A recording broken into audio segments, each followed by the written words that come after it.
Hello అండి, very good morning. ఏపీలో NEET PG 2025 కౌన్సిలింగ్కి సంబంధించి అప్డేట్స్ ఏమున్నాయనేది ఈ వీడియోలో చూద్దాము. సో నిన్న ఈవినింగ్ మనకి కన్వీనర్ కోటాకి సంబంధించి, అంటే కాంపిటెంట్ అథారిటీ కోటా లేదా ఏ కేటగిరీ అని కూడా అంటారు. సో దానికి సంబంధించి తగ్గిన కట్ ఆఫ్ తర్వాత మనకి రిజిస్ట్రేషన్ అయితే ఛాన్స్ ఇవ్వడం జరిగింది. దాంట్లో ఎవరెవరైతే రిజిస్టర్ చేసుకోవడానికి ట్రై చేశారో వాళ్ళ యొక్క లిస్ట్ మనకి ప్రొవైడ్ చేయడం జరిగిందనమాట. సో ఒక 4-5 లిస్టులు ఉన్నాయి. నేను ఒక్కొక్కటి క్లియర్గా ఎక్స్ప్లెయిన్ చేస్తాను మీకు.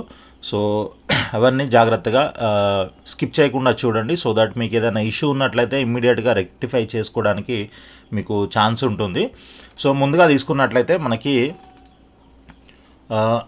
List of candidates who have paid the registration fee but not uploaded the documents అనమాట. ఇవన్నీ కూడా కాంపిటెంట్ అథారిటీకి సంబంధించినటువంటి లిస్ట్లే ఈరోజు మనం చూసేవన్నీ కూడా ఈ వీడియోలో. ఇక్కడ ఎవరైతే ఫీజు పే చేశారో కానీ అప్లోడ్ చేయలేదు డాక్యుమెంట్స్, సో అలాంటి వాళ్ళ లిస్ట్ అంతా కూడా దీంట్లో ఇవ్వడం జరిగింది ఈ లిస్ట్లో. సో ఒక 9 మెంబర్స్ ఉన్నారు. ఈ 9 మెంబర్స్ ఫీ పే చేశారు కానీ వాళ్ళ డాక్యుమెంట్స్ అప్లోడ్ చేయలేదు. అందువల్ల ఈ లిస్ట్ సపరేట్గా ఇవ్వడం జరిగింది. ఇన్ కేసు మీరు స్టిల్ ఇంకా అప్లోడ్ చేయాలి అని అనుకున్నట్లయితే మీకు 1వ తారీఖు దాకా ఛాన్స్ ఇవ్వడం జరిగిందనమాట. ఓకే, 4 PM February 1 అప్పటి వరకు మీకు టైం ఇవ్వడం జరిగింది. సో మీరు ఎలా దీనికి సంబంధించి గ్రీవెన్స్ ఎలా సబ్మిట్ చేయాలి ఏంటి అనేది నేను ఫైనల్గా చూపిస్తాను, ఎందుకనంటే మిగిలిన వాళ్ళకి కూడా ఉంటుంది. సో అది చూడండి తప్పకుండా. సో ఈ 9 మెంబర్స్ అయితే డాక్యుమెంట్స్ అప్లోడ్ చేస్తే మేబీ మీకు ఎలిజిబిలిటీ అయితే వస్తుంది. ఇన్ కేస్ మీకు ఏమైనా ఇష్యూస్ డౌట్స్ ఉన్నట్లయితే ఈ నెంబర్లో కాల్ చేయొచ్చు మీరు, ఈ 2 నెంబర్స్లో. లేదంటే ఈ మెయిల్ ఐడి కూడా మీరు మెయిల్ పెట్టవచ్చు. బట్ గ్రీవెన్స్ సబ్మిట్ చేయడానికి వేరే ఆప్షన్ ఉంటుందన్నమాట. ఆప్షన్ మీ అందరికీ తెలిసే ఉంటుంది, బట్ స్టిల్ మళ్ళీ ఒకసారి నేను చెప్పే ప్రయత్నం చేస్తాను మీకు. ఇది ఫీజు కట్టి డాక్యుమెంట్స్ అప్లోడ్ చేయని వాళ్ళ లిస్ట్ అనమాట. తర్వాత లిస్ట్ వచ్చేసి మనకి చూడండి, ఇక్కడ not eligible list of non service candidates applied after reduction of qualifying percentiles after verification of scanned uploaded documents అనమాట. ఓకే, ఇది కాంపిటెంట్ అథారిటీ కోటానే ఇది కూడా, అంటే కన్వీనర్ కోటా లేదా ఏ కేటగిరీ అనుకోవచ్చు. సో దీంట్లో నాట్ ఎలిజిబుల్ క్యాండిడేట్స్ లిస్ట్ అనమాట. ఇది నాట్ ఎలిజిబుల్ అని అంటే మీ యొక్క ఏదో ఇష్యూ ఉండడం వల్ల మీరు ఎలిజిబుల్ కాలేదు. సో అలాంటి వాళ్ళు మనకి ఆల్మోస్ట్ ఒక 10 మెంబర్స్ అయితే ఉన్నారు. ఈ 10 మెంబర్స్ ఎందుకు క్వాలిఫై కాలేదు అని అంటే, ఇక్కడ ఇది కాంపిటెంట్ అథారిటీ కోటా కాబట్టి కంపల్సరీ లోకల్ అని అయి ఉండాలి. సో ఆ లోకల్ కాకపోవడానికి కొన్ని రీజన్స్ ఉంటాయి. అంటే అసలు మీరు రిజెక్ట్ అవ్వడానికి రీజన్ ఏంటి అనేది ఈ రిమార్క్స్ కాలంలో ఉంటుందన్నమాట. ఇన్ కేసు మీ యొక్క నేమ్ కానీ రోల్ నెంబర్తో కానీ మీరు సెర్చ్ చేసుకొని చూసుకున్నట్లయితే, ఇన్ కేసు ఈ 10 మందిలో మీరు కూడా ఉన్నట్లయితే మీరు తప్పకుండా రీజన్ ఏంటి అనేది చూడండి. దాన్ని బట్టి మీరు నెక్స్ట్ యాక్షన్ ఏం తీసుకోవాలి అనేది మీరు ఆలోచించుకోండి. ఓకే, నాట్ ఎలిజిబుల్ ఎందుకు అని అంటే 10 years residence proof in AP not submitted for APNL status. So ఇది రీజన్ అనమాట. అట్లా మీకు ఎవరెవరికి ప్రతి ఒక్కరికి రీజన్ ఏంటి, ఎందుకు రిజెక్ట్ అయ్యారు. దాదాపు ఎక్కువ మంది 10 years రెసిడెన్స్ ప్రూఫ్ లేకపోవడం వల్లే రిజెక్ట్ అయినట్లు తెలుస్తూ ఉంది ఇక్కడ. కాబట్టి ఇన్ కేస్ మీ దగ్గర అలాంటి ప్రూఫ్స్ ఏమైనా ఉన్నట్లయితే మీరు మళ్ళీ అప్లోడ్ చేయడానికి ఇక్కడ గ్రీవెన్సెస్ అని ఉంటుంది, దాని నుంచి మీరు ఒక టికెట్ రైజ్ చేసి, ఒకవేళ ఆ సర్టిఫికేట్స్ అన్నీ కూడా ఒక 5, 4, 3 అలా ఉన్నట్లయితే సపరేట్గా అవన్నీ సింగిల్ PDF చేసి మీరు అప్లోడ్ చేయాల్సి ఉంటుందన్నమాట. ఓకే, సో ఇది 10 మెంబర్స్కి సంబంధించినటువంటి ఈ నాట్ ఎలిజిబుల్ లిస్ట్, ఏది నాన్ సర్వీసు. నెక్స్ట్ ఇంకొక లిస్ట్ వచ్చేసి ఇన్ సర్వీస్ లిస్ట్ అనమాట. ఇది కూడా నాట్ ఎలిజిబుల్ లిస్టే. ఇన్ సర్వీస్లో ఉండి ఎవరైతే రిజిస్టర్ చేశారో అందులో నుంచి నాట్ ఎలిజిబుల్ అయిన వాళ్ళు అనమాట. ఇది కూడా కాంపిటెంట్ అథారిటీ కోటా ఏ కేటగిరీ లేదా కన్వీనర్ కోటా అనుకోవచ్చు. సో వీళ్ళు ఎంతమంది ఉన్నారు అని అంటే మనకి వీళ్ళు కూడా ఆల్మోస్ట్ ఒక 10 మెంబర్స్ ఉన్నారు. వాళ్ళకి రిజెక్ట్ చేయడానికి, మీరు నాట్ ఎలిజిబుల్ అని చెప్పడానికి రీజన్ ఏంటి అనేది ఇక్కడ రిమార్క్స్ కాలంలో ఉంటుంది. ఇన్ కేస్ మీరు కానీ ఈ లిస్ట్లో ఉన్నట్లయితే తప్పకుండా ఆ రీజన్ చూసుకొని దాని ప్రకారంగా మీరు నెక్స్ట్ యాక్షన్ తీసుకోండి. సో నెక్స్ట్ ఇంకొకటి వచ్చేసి లిస్ట్ మనకి అడ్మిషన్ ఇంటూ అదే కాంపిటెంట్ అథారిటీ కోటా. ఇది కూడా okay. So provisional merit list of non service candidates applied after reduction of qualifying percentile. ఇది మేజర్గా ఎక్కువ మంది ఉండేటువంటి లిస్ట్ అనమాట. ఇది ప్రొవిజనల్ మెరిట్ లిస్టు. వీళ్ళంతా కూడా ఆల్మోస్ట్ 99% క్వాలిఫై అయ్యారు. అదే మన మీరు కన్ఫర్మ్ అయ్యారనమాట. మీకు ఎటువంటి ప్రాబ్లం లేదు. ఇన్ కేస్ స్టిల్ ఇంకా ఇప్పుడు ఈ లిస్ట్లో మీ నేము లేదా రోల్ నెంబర్తో మీరు చెక్ చేసుకోవచ్చు.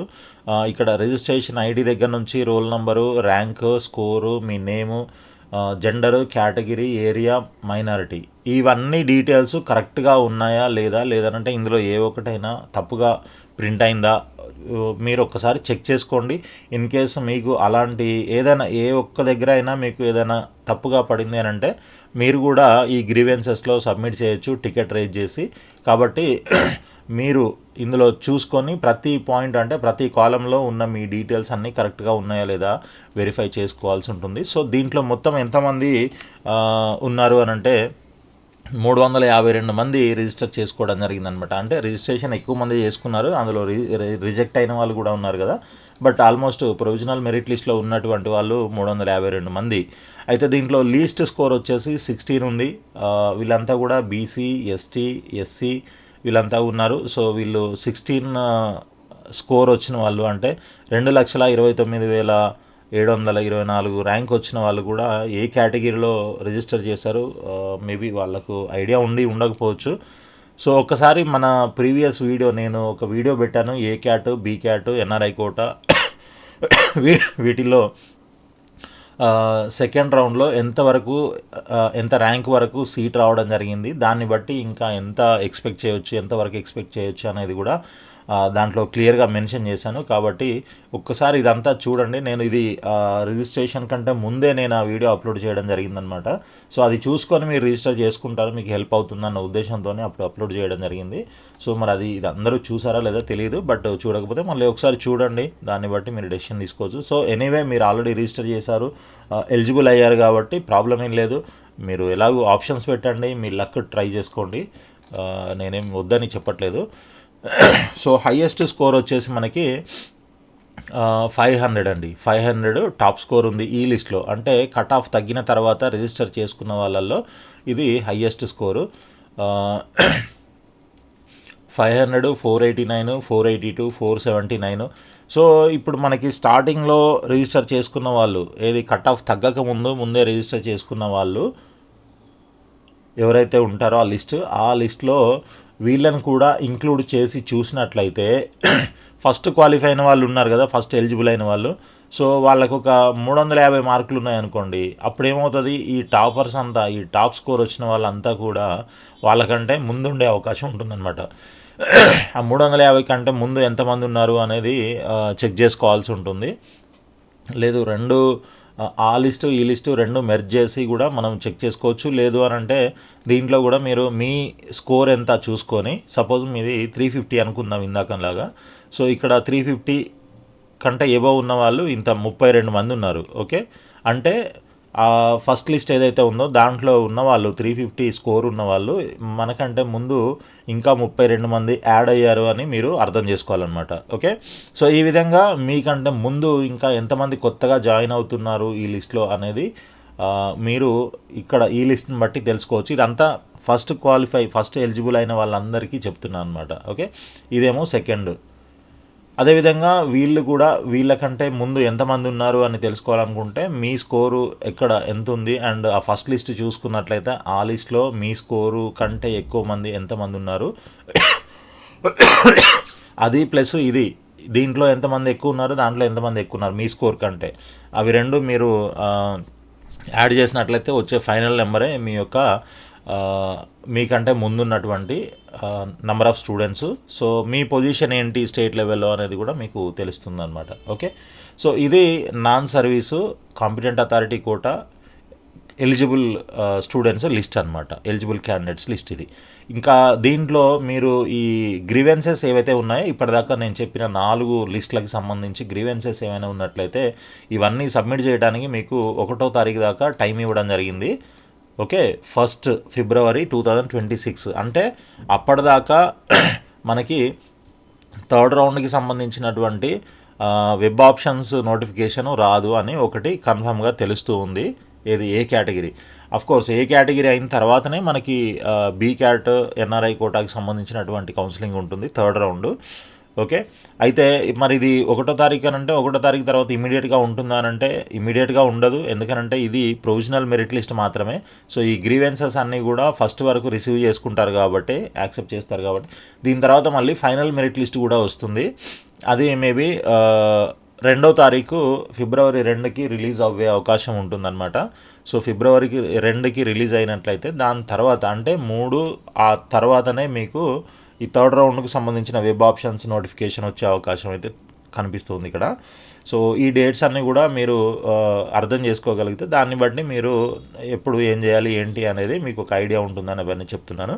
సో ఇది ప్రొవిజనల్ మెరిట్ లిస్ట్ అనమాట. దీని తర్వాత ఫైనల్ మెరిట్ లిస్ట్ కూడా వస్తుంది. ఎందుకనంటే వీళ్ళంతా గ్రీవెన్సెస్ సబ్మిట్ చేస్తారు కాబట్టి అవి మళ్ళీ ఒకసారి రీచెక్ చేసి ఇంకా ఎవరైనా ఎలిజిబుల్ అయినట్లయితే వాళ్ళని కూడా ఆ లిస్ట్లో యాడ్ చేసి ఫైనల్ మెరిట్ లిస్ట్ రిలీజ్ చేస్తారు. ఓకే, సో ఇది వచ్చేసి మనకి provisional merit list of in service candidates అనమాట. ఇందాక చూసిందేమో నాన్ సర్వీస్ క్యాండిడేట్, ఇదేమో list of merit list of in service candidates.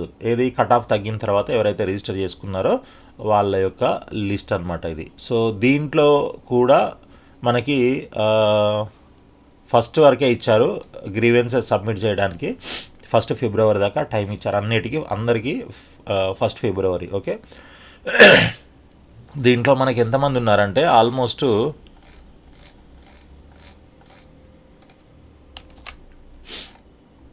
359 మంది ఉన్నారు ఈ లిస్ట్లో. ఓకే, 359. మీ నేమ్ దీంట్లో ఉందా లేదా చెక్ చేసుకోండి. నేమ్తో పాటు అదర్ డీటెయిల్స్ ఏవైతే ఉన్నాయో రిజిస్ట్రేషన్ ఐడి కానీ, రోల్ నెంబర్ కానీ, ర్యాంకు, స్కోరు, నేము, జెండర్, కేటగిరీ, ఏరియా, ముస్లిం మైనారిటీయా కాదా అనే డీటెయిల్స్ అన్నీ కూడా ఈచ్ అండ్ ఎవ్రీ పాయింట్ మీరు చెక్ చేసుకొని ప్రతి కాలంలో ఇన్ కేస్ ఏ ఒక్క దాంట్లో కూడా మిస్టేక్ ఏమైనా ఉన్నట్లయితే ఇమ్మీడియట్గా మీరు కూడా టికెట్ రైజ్ చేయండి గ్రీవెన్సెస్ ద్వారా.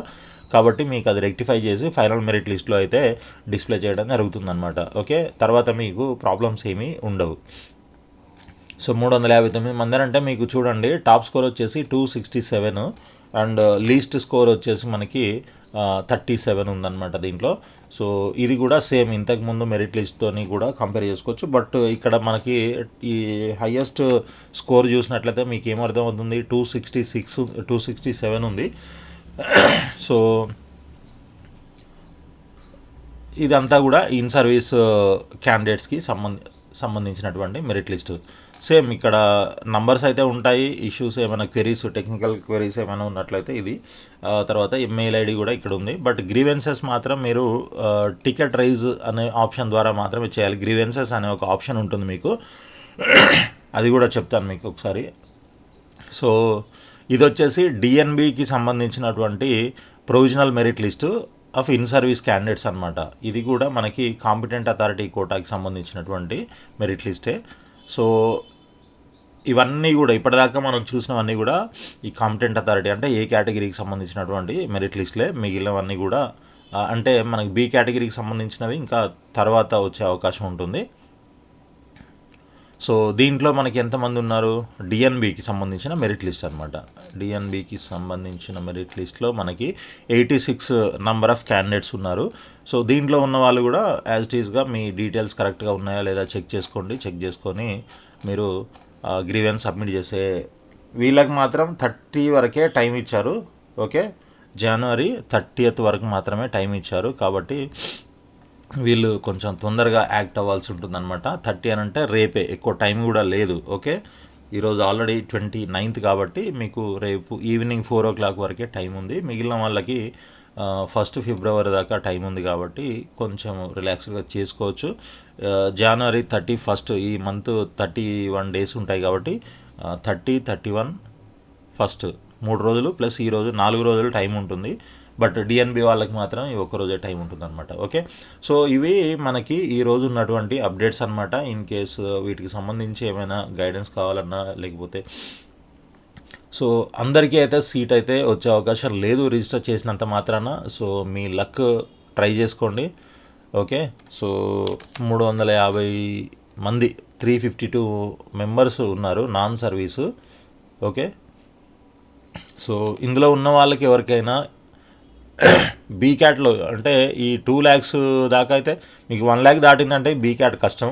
ఓకే, అంటే జస్ట్ ఊరికే అప్రాక్సిమేట్గా చెప్తున్నాను. 1 lakh దాటితే బీ క్యాట్ కష్టం. ఎనీ క్లినికలా లేకపోతే నాన్ క్లినికలా అనేది.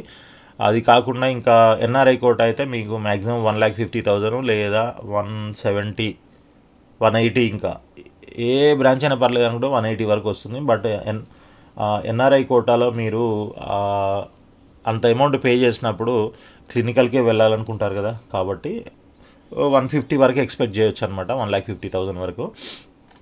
ఇంకా అది కాకుండా నాకు సీట్ ఖచ్చితంగా కావాలి అనుకునే వాళ్ళు ఎవరైనా ఉన్నట్లయితే డైరెక్ట్గా ఇన్స్టిట్యూషనల్ కోటాలో మీరు తీసుకునే అవకాశం అయితే ఉంది. కాకపోతే దానికి మీరు బీ క్యాట్లో రిజిస్టర్ చేసి ఉండాలి.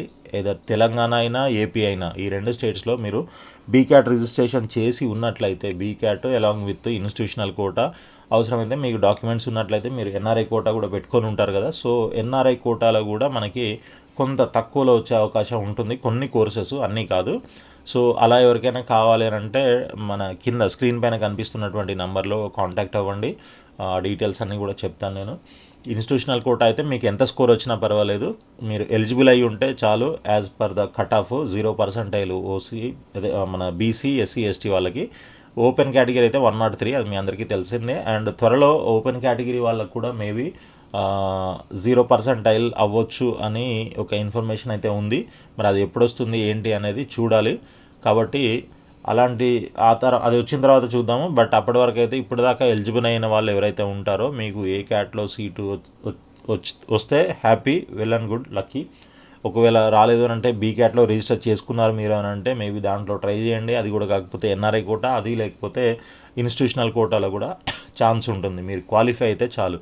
సో అలాంటి సీటు ఎవరికైనా ఇన్స్టిట్యూషనల్ కోటాలో డైరెక్ట్ అడ్మిషన్ కావాలి అని అంటే కూడా మనల్ని తప్పకుండా కాంటాక్ట్ చేయొచ్చు. మీకు కావాల్సిన ఇన్ఫర్మేషను అండ్ మీకు సీట్ ఇప్పిస్తాము. సో ఆలోచించి, ఫీజులు తెలుసు కదా మీకు. ఫీజులు అయితే మీకు ఎన్ఆర్ఐ కోటాలో ఏపీలో 57.5 lakhs పర్ యానం ఉంటుంది. తెలంగాణలో అయితే 69 lakhs పర్ యానం ఉంటుంది. ఇంకా ఇన్స్టిట్యూషనల్ కోటా అయితే మీకు దీనికంటే కొంచెం ఎక్కువ ఉంటుందన్నమాట. ఓకే, అది డిమాండ్, కోర్సుకు ఉన్నటువంటి డిమాండ్ని బట్టి, లేదంటే కాలేజ్కి ఉన్నటువంటి రెప్యుటేషన్ని బట్టి వాళ్ళు కొంత ఎక్స్ట్రా ఛార్జ్ చేస్తూ ఉంటారు. సో ఇవి దృష్టిలో పెట్టుకొని మీరు ఎఫర్ట్ చేయగలిగినట్లయితే తప్పకుండా ఇన్స్టిట్యూషనల్ కోటాలో లేదంటే ఎన్ఆర్ఐ కోటాలో ట్రై చేసుకోవచ్చు. ఓకే అండి, సో ఆల్ ది బెస్ట్ అండి. ఎవరైతే ఇష్యూస్ అంటే ఈ నాట్ ఎలిజిబుల్ లిస్ట్లో ఉన్నారో వాళ్ళంతా కూడా ఇమ్మీడియట్గా యాక్ట్ అవుతారన్న ఉద్దేశంతోనే అందరికీ చెప్తున్నాను ముందే. సో మీరంతా కూడా ట్రై చేసుకోండి, ఎలిజిబుల్ లిస్ట్లోకి వచ్చేసేయండి, ఆప్షన్స్ పెట్టుకోండి, మీ లక్ ట్రై చేసుకోండి. మీకు మంచిగా కాలేజీలో సీట్ రావాలని కోరుకుంటున్నాను అందరికీ. ఆల్ ది బెస్ట్ అండి. వీడియో నచ్చినట్లయితే లైక్ చేసి మీ ఫ్రెండ్స్ కూడా షేర్ చేయండి. అండ్ మన ఛానల్ని సబ్స్క్రైబ్ చేసి ఫాలో చేస్తూ ఉండండి. రెగ్యులర్గా మీకు అప్డేట్స్ అన్నీ వస్తూ ఉంటాయి. ఆల్ ది బెస్ట్ అండి. Thank you so much.